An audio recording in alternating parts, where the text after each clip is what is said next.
Bismillah, Assalamualaikum. Sebelum kita masuk ke bagian berikutnya, Kampung Teluh, Tumbal Ilmu Santet Batara Karang, ditulis oleh Rama Atmaja. Kita berdoa dulu ya. Bismillahirrahmanirrahim. Allahumma sholli ala Sayyidina Muhammad sallallahu alaihi wasallam. Ini dia bagian berikutnya.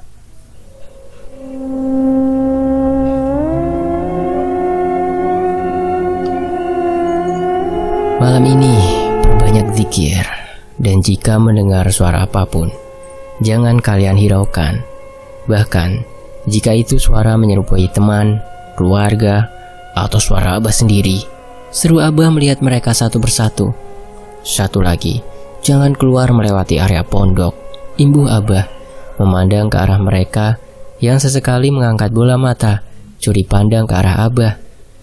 Mereka mengiyakan ucapan Abah karena sedikit paham dengan kondisi saat itu.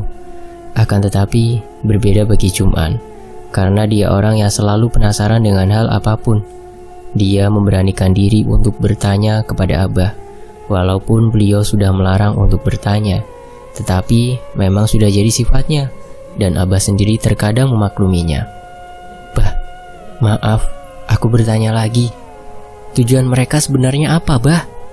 Karena sepanjang aku ngaji di sini, ini pertama kalinya aku melihat kejadian seperti barusan. Tanya Jum'an sedikit ragu. Baiklah, Abah akan menjelaskannya, jawab Abah, lalu menjelaskan yang ternyata bola api itu adalah setan suruhan para penganut ilmu santet. Orang yang bertemu dengan mereka akan ditandai dan dijadikan tumbal. Mungkin mereka sudah mengikuti Jum'an tanpa dia sadari, dan sedang mencari kesempatan agar bisa menculiknya untuk dijadikan tumbal. Makhluk seperti mereka takkan bisa masuk ke pondok. Lalu alasan Abah melarang Jum'an pulang karena Abah tidak mau terjadi sesuatu pada Jum'an dan keluarganya. Mereka akan mengikuti Jum'an sampai rumah dan mungkin bisa mencelakai keluarga Jum'an pula. Selain melarang Jum'an, Abah pun melarang mereka semua untuk pulang karena semuanya sudah mulai ditandai oleh para pemuja setan. Jum'an terkejut setelah mendengar penjelasan Abah dan merasa bersalah kepada teman-temannya karena akibat ketidaksengajaannya mereka pun ikut ditandai. Aku minta maaf pada semuanya karena aku yang bertemu dengan dukun-dukun itu, jadi kalian ikut ditandai juga, tutur Jum'an penuh rasa bersalah memandang teman-temannya secara bergantian. Mereka tersenyum dan tidak menyalahkan Jum'an atas kejadian itu. Tidak usah merasa bersalah. Ini kan merupakan ketidaksengajaan. Lagian, sudah terjadi. Kita hadapi saja apa yang terjadi nanti, seru Edo dengan senyuman. Sedang seriusnya mengobrol, terdengar suara ribut dari arah luar, seperti sedang memperebutkan sesuatu. Mendengar suara gaduh di luar, Abah pun langsung berdiri dan segera pergi keluar. Abah menyuruh mereka untuk diam saja di luar. Tak terkecuali anaknya yang bernama Robi disuruh untuk menemani. Ketika Abah keluar, Jum'an dan semua teman-temannya berjalan mengendap-endap ke arah bilik dekat pintu keluar, bermaksud hendak mengintip dari celah bilik. Walaupun terlihat samar-samar, Jum'an melihat ada sosok tinggi besar berada di luar sana. Jumlah mereka lebih dari satu. Entah ada berapa, karena tak terlihat jelas dari balik celah bilik. Tubuh mereka sangatlah besar, dan sosok itulah yang biasa disebut Buto. Buto adalah sebutan untuk makhluk gaib yang tinggi besar seperti mereka. Sosok-sosok Buto itu hendak berkelahi, tetapi Abah pribadi membentak mereka dengan nada teriak. Hentikan! Membuat mereka melirik ke arah Abah. Jangan membuat keributan di pondokku. Jangan pernah mengganggu anak didikku, imbuhnya. Secara tiba-tiba, sinar putih menyilaukan mata muncul, membuat mereka yang mengintip kejadian lewat celah-celah tak bisa melihat apa yang ada di luar. Tetapi secara perlahan, cahaya itu pun redup dan menghilang. Jum'an yang masih penasaran pun balik mengintip. Tetapi kali ini yang dia lihat, terdapat dua sosok pria menemani Abah, serta Robi. Tetapi sosok buta yang ada ternyata telah lenyap entah kemana. Sesudah beberapa menit, Jum'an yang masih mengintip dari celah bilik melihat kedua orang itu berjalan menjauh, meninggalkan area pondok, dan seketika hilang di telan kegelapan. Setelah mereka sadar bahwa situasinya telah mulai aman, mereka mengendap-endap kembali ke posisi duduk seperti semula, sebab mereka takut bila Abah tahu kalau mereka mengintip. Ketika mereka mengendap, tiba-tiba terdengar suara tawa kecil yang tak lain adalah suara Umi. Tak baik mengintip. Lagi pula tidak perlu mengendap-endap seperti maling.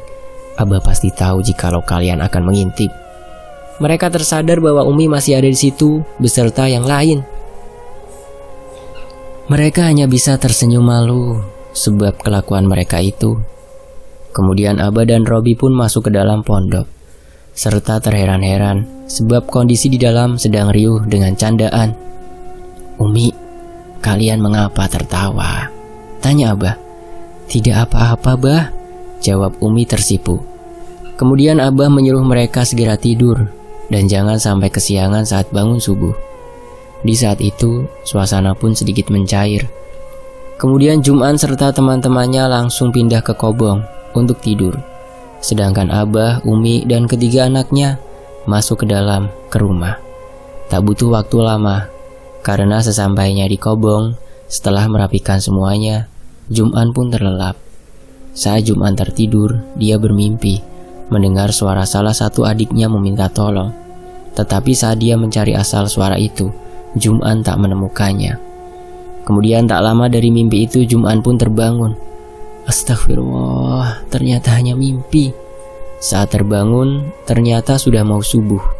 Sebab ada beberapa temannya yang telah bangun, bahkan sudah ambil wudhu, serta bersiap untuk masuk ke dalam pondok. Jum'an pun bergegas ke sumur dan langsung bersiap-siap untuk melaksanakan sholat subuh serta mengaji. Sesudah terselesaikan sholat serta mengaji, satu persatu anak didik mulai keluar dari pondok, hingga akhirnya tersisa Jum'an, Robi, serta Abah yang masih ada di dalam pondok. "Kalau kamu mau pulang, ya pulang saja, Man. Abah tahu, kamu harus membantu ibumu, dan kamu mempunyai kewajiban lain," terang Abah. "Iya, Bah, tapi aku juga takut jikalau terjadi apa-apa dengan keluargaku. Apalagi semalam Abah menjelaskan hal seperti itu," terang Jum'an. "Kamu boleh pulang, asal Robi ikut bersamamu, tidak apa kan? Bila sekali waktu Robi menginap di rumahmu?" tanya Abah. Belum sempat menjawab, tiba-tiba Robi menimpalinya. "Sudah, jangan nawar lagi, sekalian mau silaturahmi dengan ibu dan adik-adik kamu." Seperti yang Robi bilang, sudah tak bisa nawar lagi. Jum'an pun mengiyakan Robi untuk tinggal di rumahnya. Sebelum berangkat, keduanya sempatkan sarapan terlebih dahulu. Sesudah sarapan, Jum'an dan Robi pun berangkat menuju tempat tinggal Jum'an. Perjalanan kali ini, Robi mengajaknya untuk melalui jalan yang tidak selaras. Jum'an tak keberatan, walaupun jaraknya 2 kali lipat lebih jauh dari jalan umumnya. Jum'an berpikir, mungkin Robi ada keperluan lain, atau Abahlah yang menyuruhnya melakukan sesuatu. Setelah relatif lama keduanya berjalan, bahkan cahaya sinar surya telah mulai terlihat dan mulai menghangatkan badan. Secara tiba-tiba Robi meminta berhenti untuk beristirahat sementara waktu. Waktu keduanya beristirahat, Jum'an yang sedang duduk di bawah pohon pinus terkejut ketika Robi menuju ke salah satu hutan. "Kamu tahu itu hutan apa?" "Tidak tahu, belum pernah ke sana." "Memang itu hutan apa?" tanya Jum'an. "Itu adalah hutan mati, di mana banyak para insan yang belajar ilmu santet atau ilmu hitam lainnya. Mungkin pria yang papasan dengan kamu tempo hari, mereka berada di sana. Cepat atau lambat kita akan pergi ke sana." Jelas Robi memandang tajam ke arah hutan. Jum'an tak tahu maksud dari ucapan Robi, serta tak terlalu mengerti mengapa Robi memberitahu perihal hutan mati. Jum'an hanya bisa membisu dan mendengarkannya berbicara. Kemudian Robi menyuruhnya menutup kedua mata. Tanpa banyak tanya, Jum'an pun menutup mata, dan waktu Jum'an menutup mata, tangan Robi seperti mengusap wajahnya dari kening hingga dagu. Setelahnya menyuruh Jum'an membuka mata. Setelah Robi selesai mengusap wajahnya, "Coba kamu lihat lagi ke arah hutan mati." Jum'an balik melihat ke arah hutan untuk kedua kalinya. Tetapi kali ini Jum'an kaget dan heran. Sebab pas pertama Jum'an melihat hutan itu, dia melihat seperti hutan pada umumnya. Namun kali ini Jum'an melihat hutan itu seperti di malam hari. Serta hal aneh lainnya, hutan itu seperti mengeluarkan cahaya agak kemerah-merahan.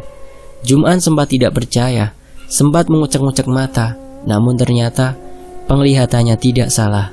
Hutan itu benar-benar tidak selaras dengan yang pertama kali dilihatnya. Loh, kenapa bisa berbeda, Bi? Tanya Jum'an. Coba sekarang lihatlah sekelilingmu, pinta Robi.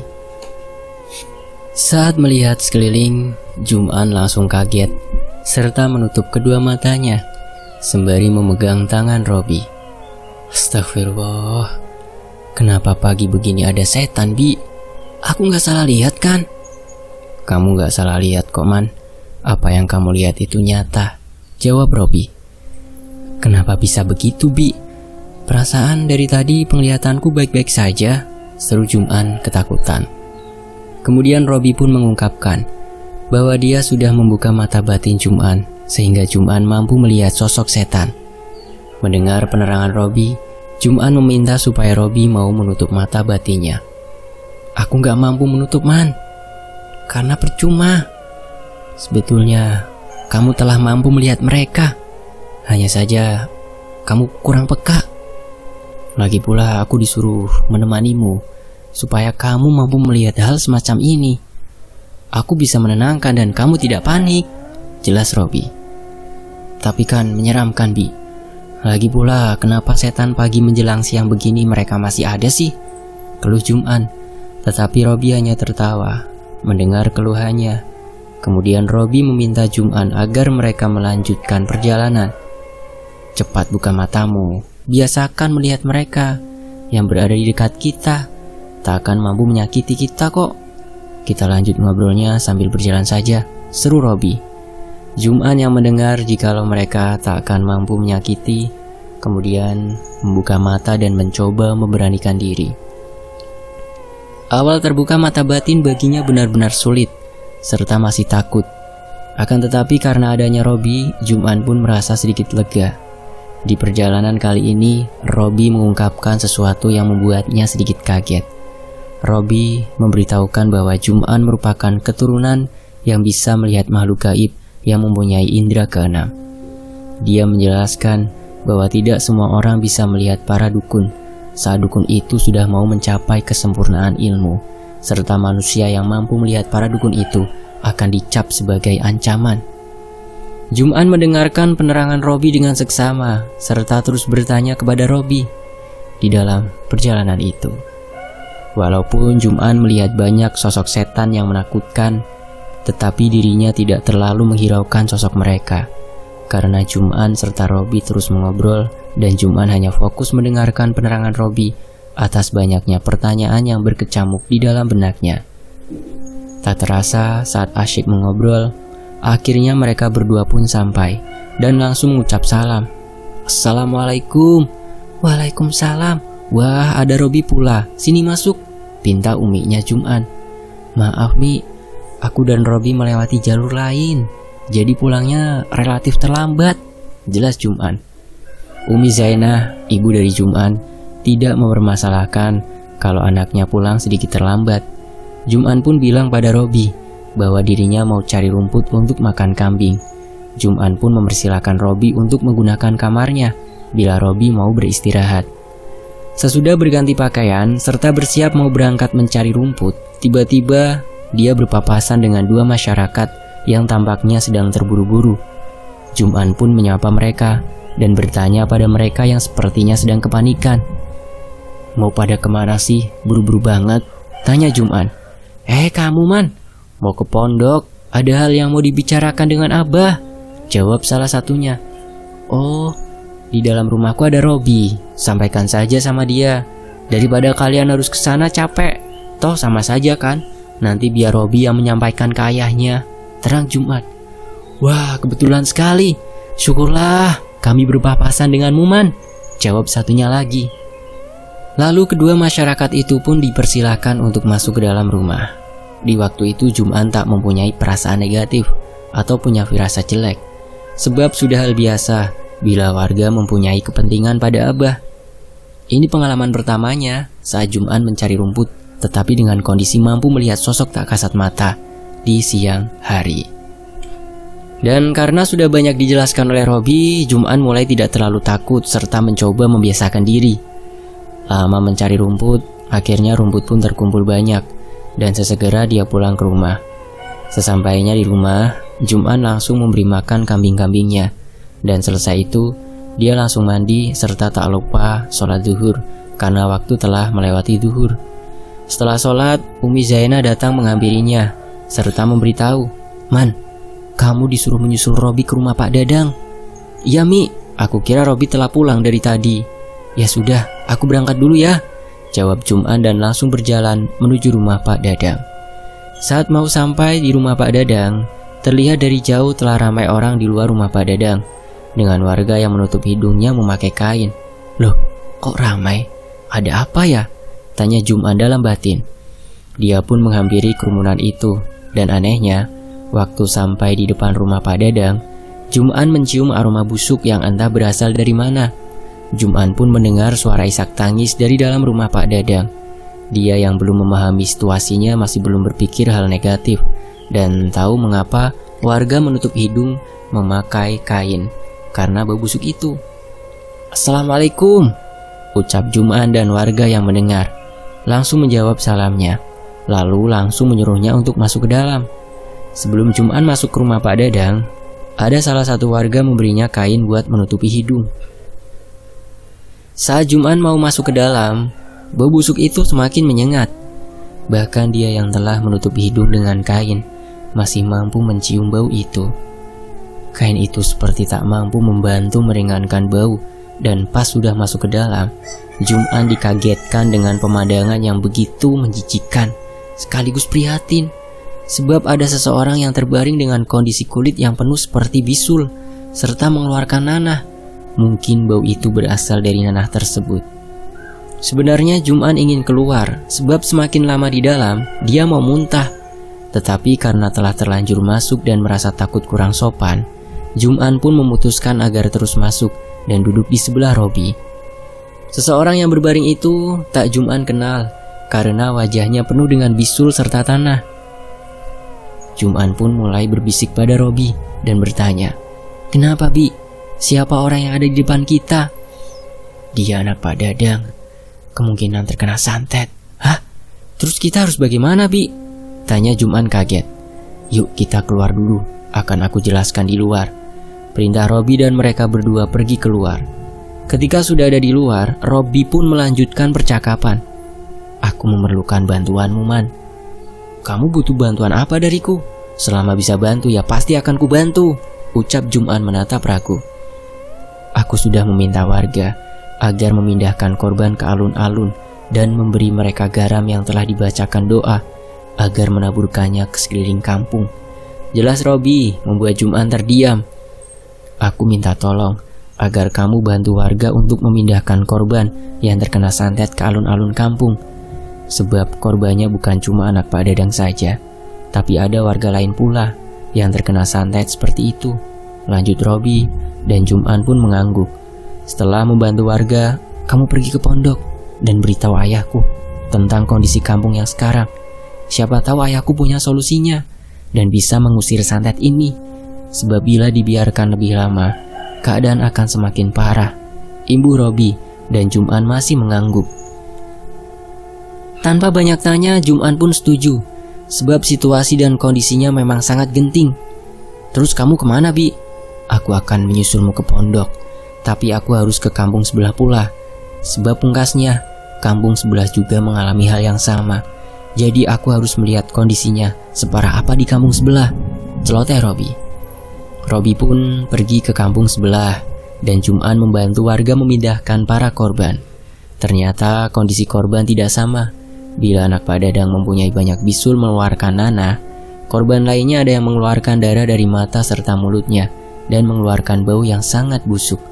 Ada yang gosong seperti habis terbakar serta mengeluarkan bau busuk pula. Kecenderungan mereka terletak di bau busuknya dan mata mereka melotot. Akan tetapi, tak mempunyai bagian bola mata yang hitam. Benar-benar kondisi yang sangat mengerikan dan memprihatinkan. Saat maghrib hampir datang, Jum'an langsung pulang untuk mandi serta melaksanakan sholat maghrib. Dia berencana selesai sholat maghrib akan pergi ke pondok. Sesampainya di rumah, seperti ada tamu yang sedang mengobrol dengan Umi. Jum'an selesai mandi dan mengganti pakaian. Kemudian Umi datang menghampiri. "Man, mereka berdua, Aka dan Iki, warga dari kampung sebelah. Mereka mau ke pondok dan bertemu Abah." Jum'an membisu memperhatikan, sebab mereka tak tahu di mana lokasi pondok. Jadi mereka meminta tolong agar diantarkan ke sana. "Jadi tolong antarkan mereka berdua ke pondok ya," imbuh Umi Zainah. "Iya Mi, tapi selesai sholat maghrib ya, tanggung," jawab Jum'an. Padahal di dalam batinnya ingin menolak, sebab dirinya sangat terburu-buru pergi ke pondok. Takutnya mereka berdua keberatan bila Jum'an ajak jalan sedikit lebih cepat. Lalu Jum'an menghampiri mereka berdua. "Aa mau ke pondok pula." "Iya A, bisa tolong antarkan kami ke sana A." Aka balik bertanya. "Iya tak mengapa, kita bareng saja. Aku pun sekalian mau ke pondok kok, tapi nanti jalannya sedikit cepat ya." "Gak apa-apa kan?" Jum'an bertanya balik. "Gak apa-apa kok, kami sudah terbiasa jalan cepat," jawab Aka. Mendengar ucapan itu, Jum'an merasa sedikit lega. Tak selang beberapa lama, akhirnya waktu sholat maghrib pun datang. Jum'an bersiap untuk sholat maghrib. Tetapi saat mau masuk kamar untuk sholat, Jum'an melihat ke kamar adiknya, dan salah satu adiknya masih tertidur. "Dasar bandel, jam segini masih tidur. Dek, bangun dek." Jum'an membangunkannya sambil menepuk-nepuk pipi adiknya. Sontak kaget dengan suhu tubuh sang saudara termuda. Badannya terasa sangat panas sekali, seperti demam, tetapi panasnya melebihi orang demam. Jum'an terus membangunkan adiknya, tetapi tak kunjung bangun. Tiba-tiba Umi masuk ke kamar adiknya dan menghampiri Jum'an. "Sudah, jangan, abaikan saja. Kamu lanjut sholat saja. Tidak perlu mengkhawatirkan adikmu. Umi mampu mengatasinya," seru Umi Zainah. Dalam kecemasan memikirkan adiknya, Jum'an pun meninggalkan kamar tersebut dan sholat. Jum'an sedikit lega saat Umi mengatakan seperti itu. Tetapi tetap saja, suhu panas di tubuh adiknya itu tak masuk akal, serta sempat berpikir, apa itu ulah para dukun? Selesai sholat, Jum'an dan kedua orang itu berangkat menuju pondok. Walaupun berangkat dengan keadaan cemas, tetapi yang Jum'an pikirkan kini ialah suatu hal yang sangat krusial. Lagi pula ada Umi yang menjaga adiknya. Perjalanannya diiringi dengan dua penerangan obor yang mereka bawa, dan entah mengapa perjalanan itu seperti sangat cepat. Padahal baru beberapa menit saja, Jum'an telah sampai di pertengahan jalan. Sesampainya di pertengahan jalan itu, Jum'an melihat seperti ada cahaya obor lain berada di depan mereka. Dia menerka, cahaya obor itu mungkin Robi. Jum'an langsung menyuruh Aka dan Iki agar lebih mempercepat berjalan. "Sedikit lebih cepat lagi ya, A. Itu sepertinya temanku yang berada di depan." Terus berjalan hingga akhirnya mau mendekati sumber cahaya yang mirip obor itu. Tetapi tiba-tiba Jum'an terdiam, sebab tak percaya cahaya yang Jum'an lihat itu ternyata bukan dari sebuah obor, melainkan cahaya dari sebuah bola api. Dalam batinnya bertanya, "Itu kan bola api yang seperti saat di pondok?" Dalam membisu serta bingung harus berbuat apa, bola api itu melesat ke arah Jum'an dan menghantam tubuhnya. Jum'an terpental relatif lumayan jauh. Sembari merasakan sekujur tubuhnya kesakitan, Jum'an mencoba bangun dan berteriak pada Aka dan Iki, "Kalian berdua cepat lari!" Belum sempat berdiri tegak, bola api itu kembali menghantam dan tubuhnya kembali terpental untuk kedua kalinya. Tak lama pandangannya menghitam dan mulai tidak sadarkan diri.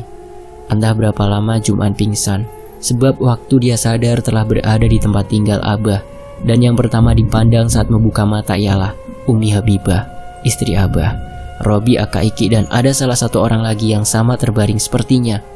Akan tetapi, orang itu tak sadarkan diri, serta sepertinya yang terbaring itu ialah salah satu sahabat ngajinya. "Kau sudah sadar, Man? Ini, minum dulu," perintah Umi. Lalu Jum'an pun meminum segelas air dan langsung bertanya, "Siapa yang membawaku ke sini?" "Kami, A." Setelah bola api itu menghilang, aku segera menggendong AA serta berlari terus hingga akhirnya sampai melihat rumah dan meminta tolong. Jawab Aka. Oh, terima kasih ya, sudah mau menggendongku.